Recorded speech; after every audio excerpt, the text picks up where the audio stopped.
Dear students and dear friends, मैं विकास स्वागत करता हूँ अपने चैनल पॉलिटिकल साइंस SBM में।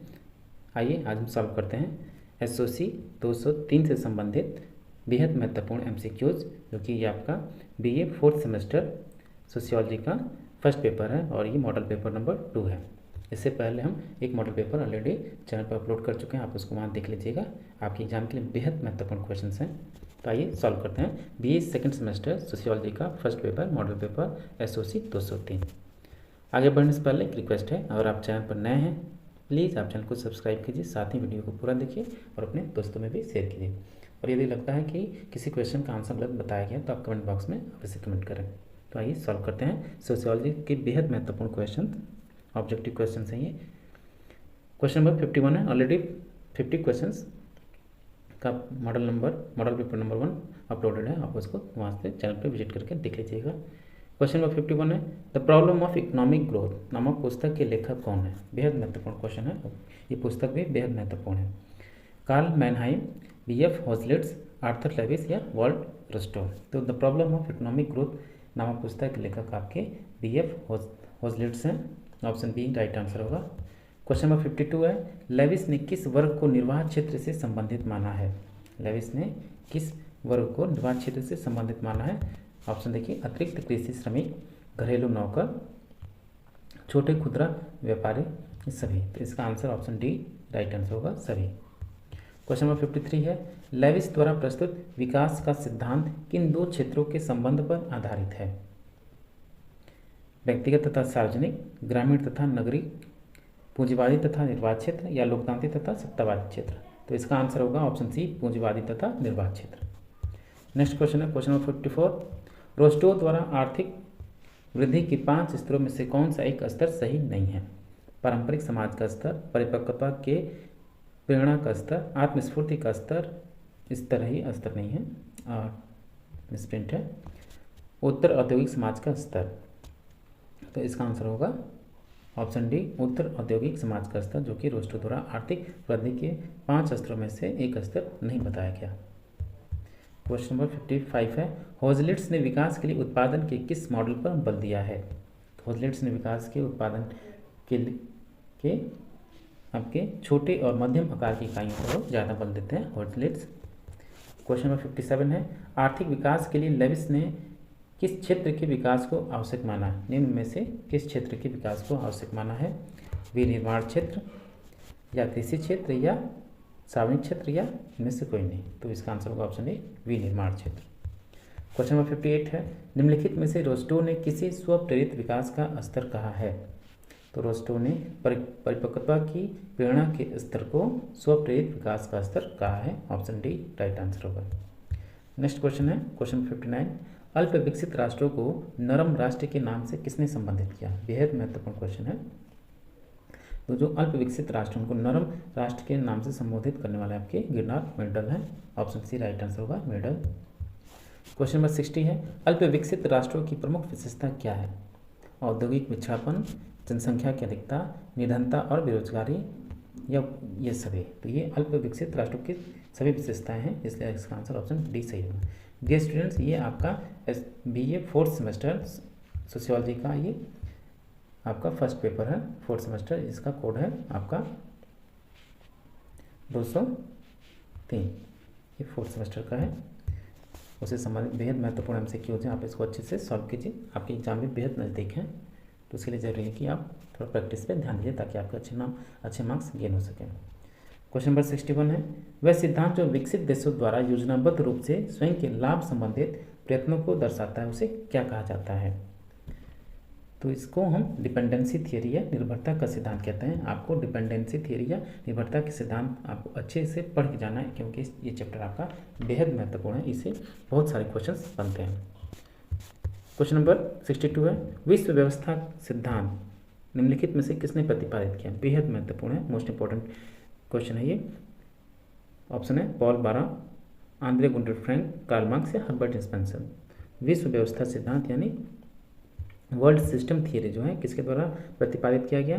तो आंद्रे गुंटर फ्रैंक या AG फ्रैंक के द्वारा।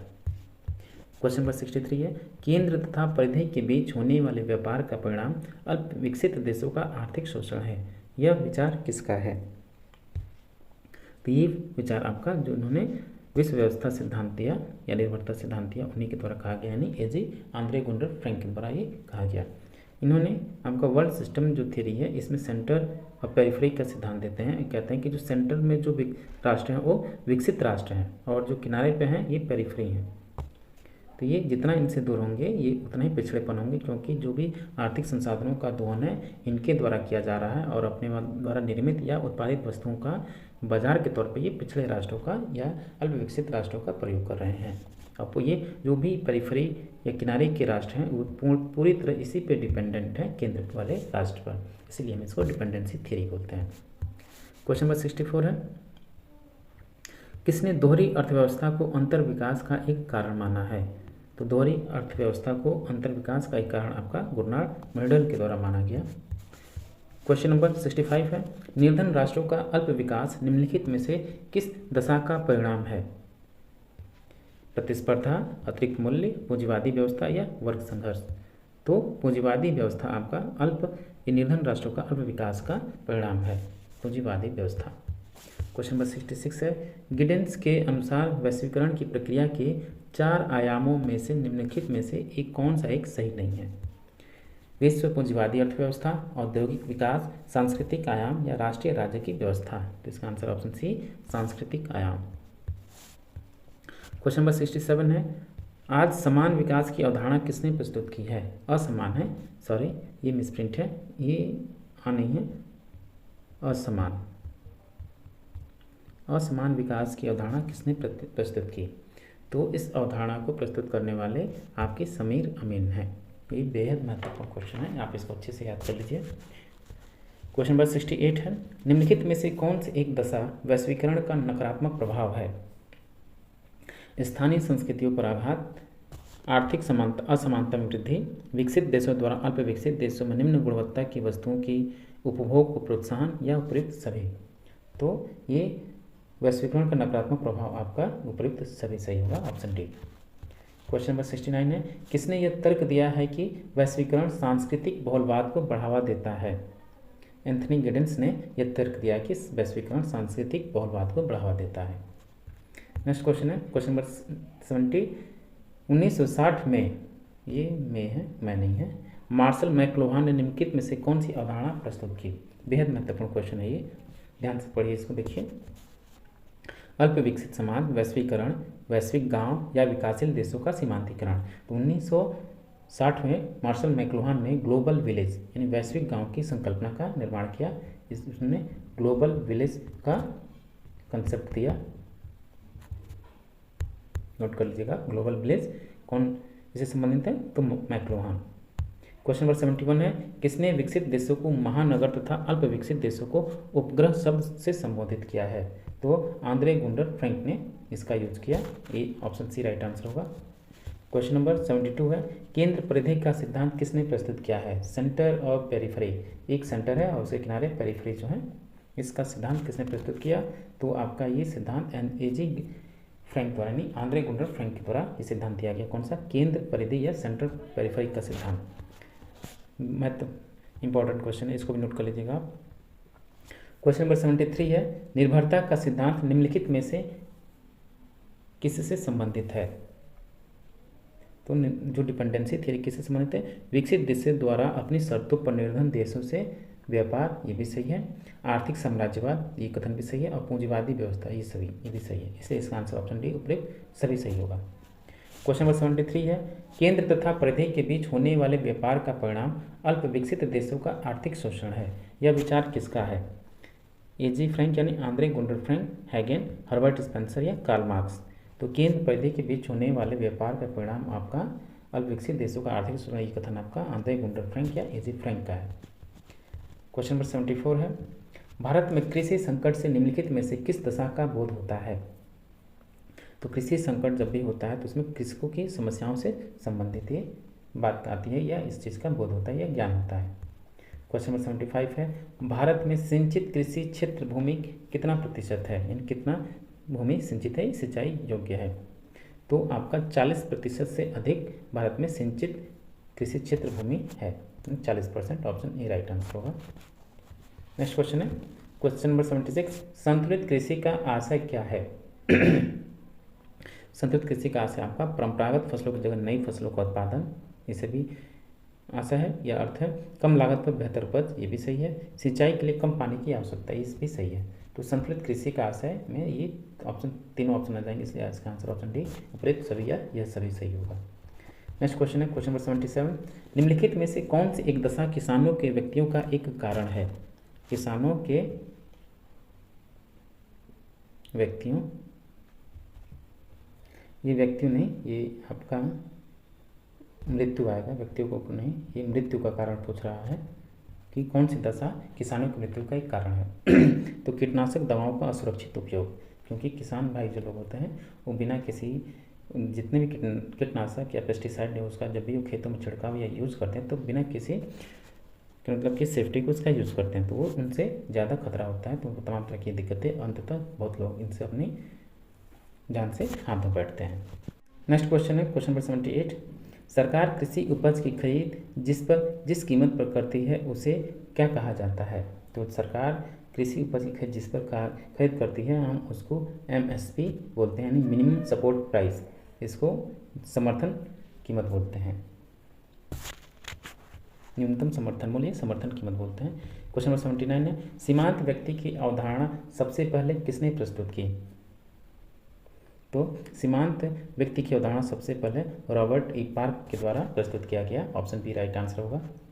क्वेश्चन नंबर 80 है, भारत में सबसे व्यापक किसान आंदोलन किस वर्ष आरंभ हुआ? तो आप सभी को पता है कि 2020 में भारत में व्यापक स्तर पर किसान आंदोलन प्रारंभ किया गया, ऑप्शन डी राइट आंसर होगा। क्वेश्चन नंबर 81 है, भारत में वर्तमान राष्ट्रीय शिक्षा नीति किस वर्ष घोषित की गई? तो भारत में जो वर्तमान राष्ट्रीय शिक्षा नीति है यानी न्यू एजुकेशन पॉलिसी या नेशनल एजुकेशन पॉलिसी इसको बोलते हैं, ये वर्ष 2020 में घोषित की गई है।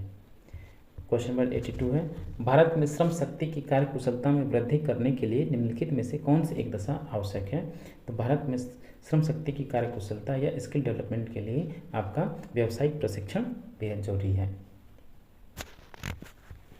क्वेश्चन नंबर 83 है, विश्व युवा कौशल दिवस किस दिन मनाया जाता है? बेहद महत्वपूर्ण क्वेश्चन है, आप इसको याद कर लीजिएगा, ऐसे क्वेश्चन आपसे बार बार पूछे जाते हैं।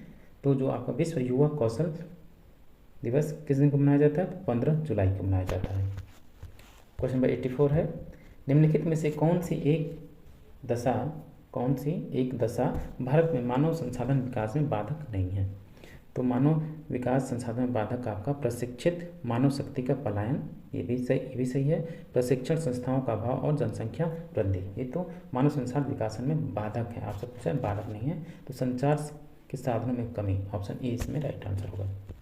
क्वेश्चन नंबर 85 है, भारत में श्रम शक्ति की कार्य कुशलता में वृद्धि करने के लिए निम्नलिखित में से कौन सा एक कारण आवश्यक है? तो इसका आंसर होगा ऑप्शन ए प्रेरणा व्यवस्था। क्वेश्चन नंबर 86 है, भारत में प्रधानमंत्री कौशल विकास योजना किस वर्ष प्रारंभ की गई? तो भारत में प्रधानमंत्री कौशल विकास योजना आपकी 2018 में प्रारंभ की गई। नेक्स्ट क्वेश्चन नंबर 87, निम्नलिखित में से कौन विकास जनित विस्थापन का उदाहरण है? नर्मदा घाटी, जेवर और टिहरी या ये सभी? तो नर्मदा घाटी, जेवर और टिहरी ये सभी बड़ी बड़ी परियोजना हैं जिसकी वजह से लाखों हजार लोगों को विस्थापन होना पड़ा, इसलिए इसका आंसर ऑप्शन डी डी सही होगा, यह सभी। क्वेश्चन नंबर 88 है, डेवलपमेंट डिस्प्लेसमेंट एंड रिहेबिलिटेशन पुस्तक के लेखक कौन है? ये पुस्तक आप अच्छे से याद कर लीजिएगा कि इस पुस्तक के लेखक कौन है। इस पुस्तक के लेखक आपके जी सत्यनारायण है। क्वेश्चन 89 है, निम्नलिखित में से कौन विस्थापन का प्रकार नहीं है? तो विस्थापन का प्रकार आपका ऐच्छिक विस्थापन नहीं है, विस्थापन का प्रकार। नेक्स्ट क्वेश्चन है क्वेश्चन नंबर 90, सरदार सरोवर बांध के कारण भारत के किस प्रदेश की जनजातियों का सबसे अधिक विस्थापन हुआ? तो मध्य प्रदेश की जनजातियों का सबसे अधिक विस्थापन हुआ सरदार सरोवर बांध के कारण। क्वेश्चन नंबर 91 है, निम्नलिखित में से किस प्रकार की विकासात्मक परियोजनाओं से न्यूनतम संख्या में व्यक्तियों का विस्थापन हुआ है? तो वन्य जीव अभ्यारण्य परियोजनाओं के कारण न्यूनतम संख्या में व्यक्तियों का विस्थापन हुआ है। क्वेश्चन नंबर 92 है, निम्नलिखित में से कौन सी एक दशा विस्थापन का परिणाम नहीं होती है? तो युद्ध के कारण भी विस्थापन होता है, भूकंप के कारण भी विस्थापन होता है, कुटीर उद्योगों के पतन से भी ग्रामीण क्षेत्र में विस्थापन होता है। तो इसलिए इसका आंसर केवल ए होगा सामाजिक बहिष्कार से उत्पन्न परिवर्तन। नेक्स्ट क्वेश्चन है क्वेश्चन 93, भारत के किस राज्य में जनजातीय लोगों का सबसे अधिक विस्थापन हुआ? तो भारत में के मध्य प्रदेश में जनजातीय लोगों का सबसे अधिक विस्थापन हुआ है। क्वेश्चन नंबर 94 है, निम्नलिखित में से कौन सी अवस्था या कारण विस्थापन का एक प्रमुख कारण है? एक तो बांधों और जलाशयों का निर्माण, नई वन नीति, नगरों का विस्तार और है उपयुक्त सभी। तो इसका आंसर होगा ऑप्शन डी उपयुक्त सभी। इन सभी कारणों की वजह से विस्थापन हुआ है। क्वेश्चन नंबर 95 है, विकास का वह प्रतिमान जो आर्थिक, सामाजिक तथा पारिस्थितिकी आधार पर समावेशी होता है उसको क्या कहा जाता है? इसको हम सस्टेनेबल डेवलपमेंट या सतत विकास कहते हैं। जो भी आप काम करते हैं या विकास कार्य करते हैं उससे पर्यावरण या पारिस्थितिकी को कोई कम से कम हानि पहुंचती है या उसके कल्याण की बात होती है, उसको सस्टेनेबल डेवलपमेंट कहते हैं। क्वेश्चन नंबर 96 है, संयुक्त राष्ट्र संघ द्वारा घोषित सतत विकास के लक्ष्यों को किस वर्ष तक प्राप्त करने का लक्ष्य निर्धारित किया गया है? ये बेहद महत्वपूर्ण क्वेश्चन है। तो 2030 तक जो सस्टेनेबल डेवलपमेंट का गोल है उसको प्राप्त करने का निर्धारित किया गया है। सस्टेनेबल डेवलपमेंट उसको कहते हैं कि वर्तमान प्राकृतिक संसाधनों का इस प्रकार यूज किया जाए ताकि वो अपनी आने वाली अगली पीढ़ी के लिए भी सुरक्षित या बचा कर रख सकें। क्वेश्चन नंबर 97 है, संयुक्त राष्ट्र संघ द्वारा घोषित सतत विकास के लक्ष्यों की सही संख्या कितनी है? यानी जो यूनाइटेड नेशन ऑर्गेनाइजेशन द्वारा सस्टेनेबल डेवलपमेंट के गोल या लक्ष्यों निर्धारित किया गया, कितने लक्ष्यों को निर्धारित किया गया? तो 17 आपके SDG बोलते हैं इसको, सस्टेनेबल डेवलपमेंट गोल, यानी सतत विकास लक्ष्य की संख्या कितनी है? 17 है। नेक्स्ट क्वेश्चन है क्वेश्चन 98, विकास का वह रूप जो वर्तमान और भविष्य की आवश्यकता के बीच संतुलन पर आधारित है उसे कहा जाता है? तो वर्तमान और भविष्य की आवश्यकता के बीच संतुलन पर आधारित उसको हम क्या बोलते हैं? SDG, सस्टेनेबल डेवलपमेंट या सतत विकास। देखिए इसमें ऑप्शन सी राइट आंसर होगा। क्वेश्चन नंबर 99 है, निम्नलिखित में से कौन सी दशा सतत विकास का लक्षण नहीं है? तो इसमें आपका सतत विकास का लक्षण आपका प्राकृतिक संसाधनों का अधिकतम उपयोग नहीं है। और लास्ट क्वेश्चन है क्वेश्चन नंबर 100, सतत विकास लक्ष्यों की सूची भारत के नीति आयोग द्वारा किस वर्ष जारी की गई? सतत विकास लक्ष्यों की सूची नीति आयोग के द्वारा किस वर्ष जारी की गई? तो 2018 में इसको जारी किया गया। तो डियर स्टूडेंट्स, ये था आपका SOC 203 यानी 4th सेमेस्टर सोशियोलॉजी का एक मॉडल पेपर है आपका ये, जो कि आपके एग्जाम के लिए बेहद महत्वपूर्ण है। आप इसको अच्छे से प्रैक्टिस कीजिए, सॉल्व कीजिए ताकि आपका एग्जाम बेहतर हो सके, अच्छे नंबर आपके आ सकें। ऐसे ही